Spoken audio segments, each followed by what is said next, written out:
오늘 찬양과 기도 가운데 하나님의 놀라운 은혜가 여러분에게 함께 하실 줄로 믿습니다. 마가복음 6장부터 9장까지의 말씀은 예수님의 공생의 사역 중에 갈릴리에서 하신 마지막 부분의 사역입니다.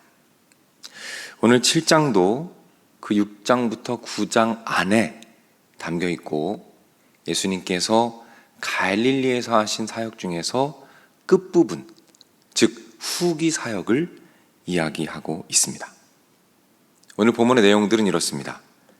장로들의 전통에 대해서 이야기를 하고 수로보니게 여인의 믿음에 대해서 또 말씀하시고, 그리고 귀먹고 말 더듬는 자를 고치시는 내용이 오늘 본문에 등장을 합니다. 오늘은 특별히 오늘 본문 초반에 나오는 장로들의 전통에 대한 논쟁에 대해서 여러분과 말씀을 나누겠습니다. 특별히 이 바리새인들의 모습 가운데 우리가 반면 교사로 삼을 수 있는 한 가지 영적인 진리를 깨닫도록 하겠습니다.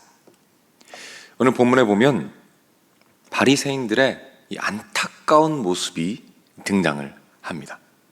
첫 번째는 본문 1절 말씀인데 제가 읽어드립니다.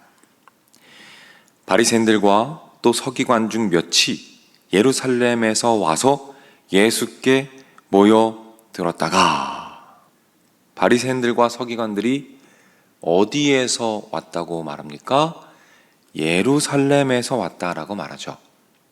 제가 말씀드린 대로 이 본문의 사건은 갈릴리에서 일어난 사건입니다. 그러니까 이 종교 지도자들이 어디에서부터 갈릴리로 온 겁니까? 예루살렘에서부터 이 갈릴리로 온 거예요. 지도를 보면 거의 이 이스라엘을 횡단한 거리입니다. 이 이스라엘 전체를 횡단할 만큼 먼 길을 예수님을 만나기 위해서 온 거죠. 이 열정이 어떻습니까? 이 대단한 겁니다. 이 노력도 대단한 거죠. 두 번째입니다. 2절 말씀이죠. 그의 제자 중 몇 사람이 부정한 손, 곧 씻지 아니한 손으로 떡 먹는 것을 보았더라 라고 말합니다. 무슨 말일까요? 그 먼 곳에서 와서 무엇을 하고 있죠? 예수님과 제자들의 일거수일투족을 계속해서 관찰하고 보고 있다는 것이죠. 엄청난 에너지를 쏟고 있다는 것입니다. 그런데 예수님께서 이 종교 지도자들의 모습을 어떻게 평가하시는지 한번 보십시오. 8절 말씀입니다. 너희가 하나님의 계명은 버리고라고 말씀하죠. 사람의 전통을 지키느니라. 9절 말씀에 이런 표현이 있어요. 하나님의 계명을 잘 저버리는도다 라고 말합니다. 충격적인 말씀이죠. 그 바리새인들에게 말하는 거예요. 너희는 말씀을 버린 자들이다. 버렸다라고 말씀하세요. 이 버렸다라는 말씀의 원어를 보니까 어떤 의미가 있냐면 아예 건드리지도 않고 방치해 둔다라는 뜻이 있습니다. 그러니까 바리새인들에게 너희는 말씀을 아예 건들지도 않고 방치하는 말씀을 버린 자들이다 라고 말씀하고 있어요. 굉장히 충격적이죠. 왜요? 바리새인들은 자부했습니다. 내가 말씀을 제일 잘 알고 말씀을 제일 사랑하고 하나님을 제일 사랑하며 말씀을 지키기 위해서 제일 많이 노력한 자들이 나고, 말씀을 연구하고 말씀을 가르치는 것이 나의 삶이고 내 인생의 전부라고 생각했던 자들입니다.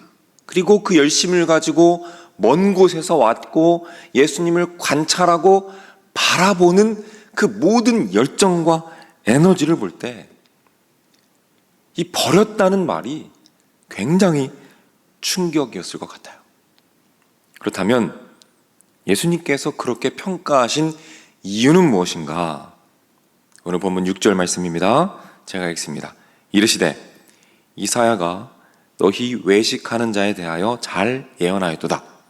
기록하였으되 이 백성이 입술로는 나를 공경하되 마음은 내게서 멀도다 라고 말씀하죠. 결국 무엇이 문제입니까? 마음의 문제였다는 것입니다. 그 내면의 동기가 무엇이었느냐?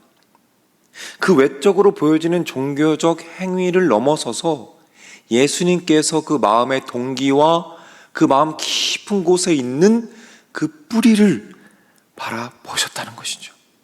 그래서 예수님께서 바리새인들의 그 모든 노력들을 굉장히 마음 아프게 평가하신 것입니다.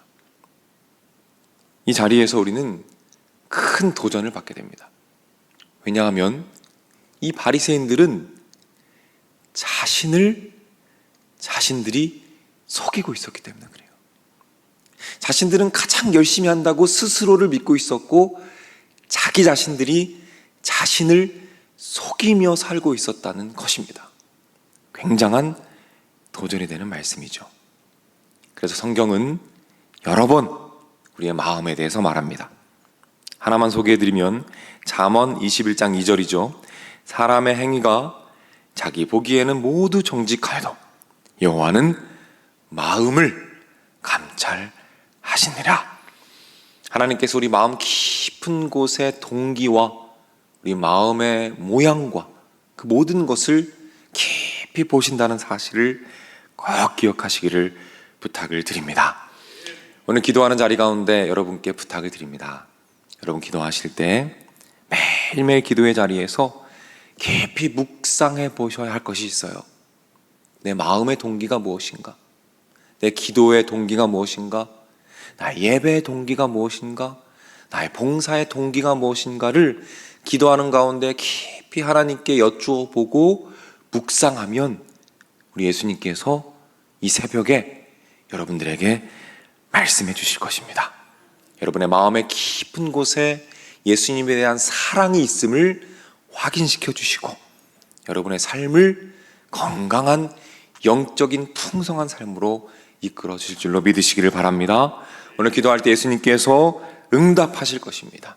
여러분을 붙잡으시고 선한 영향력으로 이 땅 가운데 승리하시게 인도하실 것을 믿으심으로 오늘 하루도 담대하게 승리하시는 저와 여러분이 되시기를 주님의 이름으로 축복합니다. 기도하겠습니다.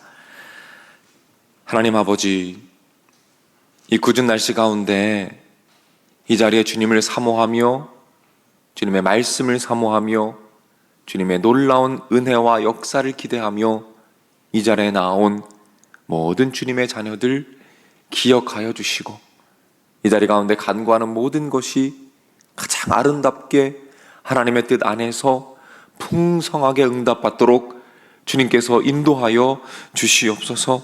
말씀을 통해서 우리에게 도전을 주시니 감사를 드립니다.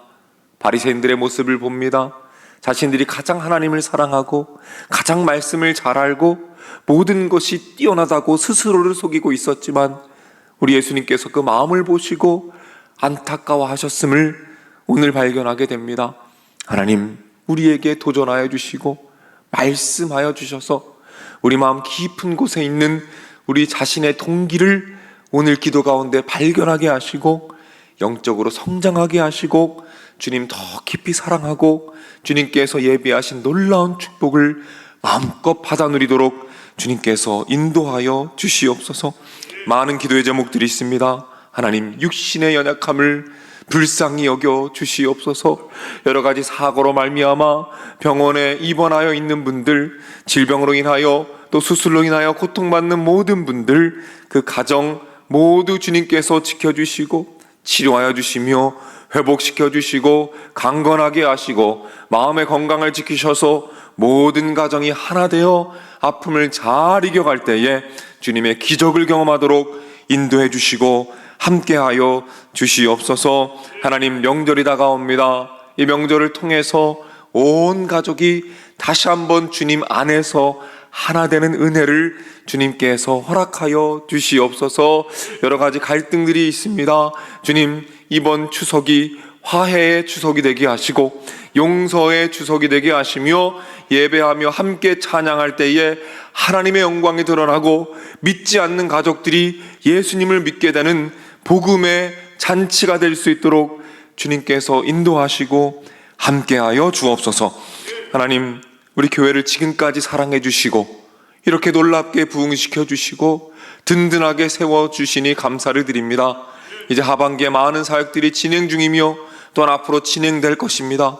모든 양육과 프로그램과 모든 과정 가운데 주님 능력으로 함께하여 주시고 성령으로 임하셔서 놀라운 열매들이 맺혀지도록 하나님께서 함께하여 주시옵소서. 오늘 드려진 예물들이 있습니다. 그 예물 가운데 하나님의 은혜와 사랑과 축복을 풍성하게 더하여 주시옵소서. 모든 말씀 예수님의 이름으로 기도드립니다. 아멘. 주기도문 하겠습니다.